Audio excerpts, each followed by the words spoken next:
세균이 다시 살아날 수도 있어요. 농도를 일정하게 유지하는 것이 제일 중요합니다. 그럼 시간을 맞춰야 되는 겁니다. 안녕하세요. 유한방 잔소리쟁이 안유미 원장. 수다쟁이 최미호 원장입니다. 자, 오늘은 이제 항생제 되게 복용 중요한 시 얘기죠. 이제 주의를 어떻게 해야 될까? 이제 한의사 입장에서 네. 얘기하면 조금 더 틀리지 않습니까? 저희가 네. 나름대로 이제 고민을 해보고 말씀을 드리는 그렇죠. 거거든요. 항생제를 항상 복용할 때 제일 문제가 내성입니다. 내성이라는 것 자체가 이제 세균이 이제 항생제로서 자신을 이렇게 방어하는 기제로 해서 지금에서 예전에는 이게 듣던 게 먹었는데 또 안 듣게 된단 그래서 말이에요. 내성이 무섭잖아요. 그렇죠. 요번에는 써서 들었는데 그 다음에 써야 되는 걸 썼는데 항생제를 그렇죠. 듣지를 않는다는 거. 그래서 이제 사실 이제 점점 현대인들 같은 경우에 요즘에 슈퍼테리아라든지 그게 정말 무섭잖아요. 왜냐 항생제가 안 듣는 그런 것들이 생긴단 말이에요. 그렇죠. 그러면 이제 요즘 이제 이렇게 되면 대책할 수 있는 사항이 아무것도 없는 겁니다. 그렇죠. 그래서 저희가 이제 항생제를 복용할 때 제일 첫 번째 제일 중요한 거는 의사의 처방에 따라서 정확하게 이제 복용해야 되고 자신 그러니까 본인의 판단에 의해서 이제 복용량을 줄인다든지 복용을 중단해서는 안 된다는 것을 특히 이제 아이들이 먹는 항생제에 대해서는 선생님하고 잘 물어봐야 됩니다. 그래서 이제 몇 가지 이따 체크를 하긴 말씀을 드리게 될 텐데 첫 번째는 한 번 처방받은 항생제는 증상이 완화됐다해서 중간에 중단하지 마시라는 겁니다. 이거 좀 많이 하잖아요. 그렇죠. 그래서 어머니들께서 애기들 이제 콧물하고 막 열나서 일단 항생제를 먹이다가 좀 좋아졌단 말이에요. 그래서 처방은 한 3, 4일 정도 처방, 3일 정도 처방이 나왔는데 하루나 이틀 정도 먹이다가 그냥 중지하죠. 중지를 한다. 네. 그렇지만 겉에 보이는 거는 그렇게 되지만 속에 있는 남아있는 세균이 완전히 사라지지는 않을 수도 때문에. 있거든요. 네. 그래서 항생제를 그만 쓰면 다시 이렇게 죽어가는 세균이 다시 살아날 수도 있어요.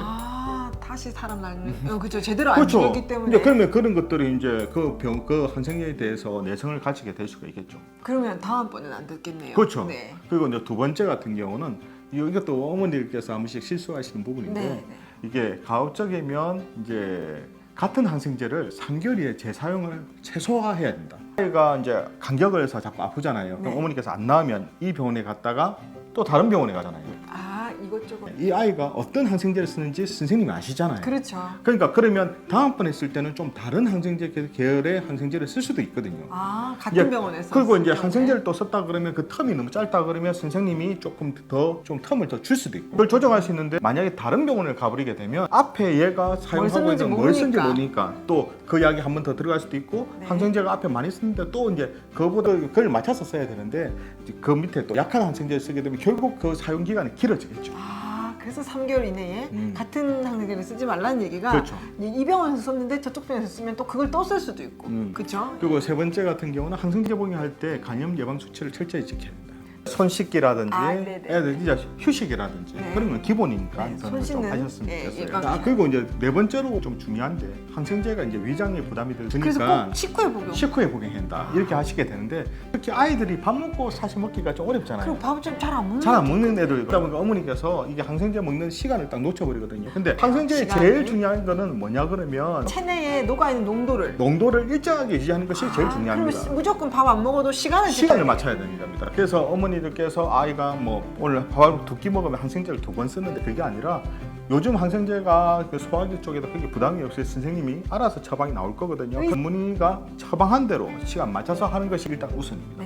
밥을 먹고 하면 제일 좋긴 하겠죠. 그렇지만 어쩔 수 없이 아이가 밥을 안 먹는다 하더라도 일단 약을 시간을 지키는 게 간격이 좋답니다. 중요합니다. 몸에 자, 녹아 그리고 있는 이제 농도 때문에. 다섯 번째 같은 경우 항생제를 남겨뒀다가 다시 먹어서는 안 된다. 그러니까 요번에 3일 다 안 먹고 좋아진 것 같아서 냉장 보관했다가 증상이 있을 때 다시 먹인다. 그리고 그건 또 안 된다는 얘기. 돌려먹기. 형이 먹던 항생제 동생이 또 먹는다든지. 그건 진짜 아닐 것 같아요. 왜냐하면 병마다 이게 생기는 듣는 세균도 게 틀리고 다르니까. 또 내 효과도 약을 또 항생제가 효과도 틀리기 때문에 다른 사람이 맞는 항생제가 꼭 아이 그 사람한테 맞는다고 할 수가 없거든요. 그래서 그런 부분을 조금 더 신경 써야 된다는 겁니다. 그리고 여기다 마지막을 더 붙이게 되면 아이가 내가 건강하면 항생제도 잘 듣습니다. 그렇죠. 그러니까 제일 중요한 거는 나의 면역력, 체력입니다. 그러니까 아이가 항상 저희가 말씀드린 것처럼 아이가 잘 먹고 잘 자고 아이가 건강하면 건강하면 항생제가 잘 든다는 거죠. 그렇죠. 저희가 이제 저희 한의원에 왔을 때 아이를 치료하게 되면서 예전에는 이제 그 질환을 자꾸 치료해 주려고 했는데 지금은 아이의 큰 틀에서 면역력을 잡아주게 되거든요. 그 면역력을 잡아주고 체력을 좋게 만들어주게 되면 아이가 감기가 걸린 횟수도 줄고 그보다 더 중요한 거는 아이가 감기가 걸리더라도 더 심해지지 않고 또 언제든지 치료하면 이겨낸다. 빨리 이겨낸다. 네네네. 제일 그렇습니다. 중요한 애는 본인의 면역력. 자, 그래서 한 번 더 말씀드리지만 항생제 쓰실 때는 항상 전문의와 상담을 하시고 그에 대한 치료 복약 지도를 철저히 지켜주시는 게 제일 좋아요. 그리고 저희가 지난번 영상에서 말씀드린 것처럼 유산균도 같이 병행하시면 더 좋다. 장 건강이 제일 네. 중요하다. 그러니까 한방에서는 제일 중요한 게 호흡기는 장이라고 말씀드렸습니다. 네. 그래서 그런 부분을 조금 더 신경 쓰게 되면 먹거리라든지 그런 것도 조금 간격을 쓸 때 특히 아이가 아플 때는 조금 더 신경 주셨으면 좋겠습니다. 네. 자, 이처럼 이게 궁금한 이와 정보는 언제든지 사실 뭐 양방적인 지식이든 뭐든 저희가 한번 다 다뤄보려고 하거든요. 오늘 궁금한 거 아주 해결이 잘 된 것 같습니다. 처음 듣는 얘기처럼 처음은 다 아시잖아요. 아니지만 오늘 묻고 답하면서 음. 구독자님들이 궁금해하는 걸 엄마의 입장에서 질문을 드린 겁니다. 그렇습니다. 이런 걸 궁금해할 거라는. 사실 이제 예전 우리도 많이 유해졌죠. 이제 항생제도 필요하면 먹어야 된다. 네네. 그렇지만 현명하게 먹이시자. 아, 저도 저희 아들 먹여봤습니다. 그렇죠. 그렇죠. 뭐 아프면 닌 거 맞아야죠. 네. 거 맞아야죠. 우리 처남이 가정과 의사인데.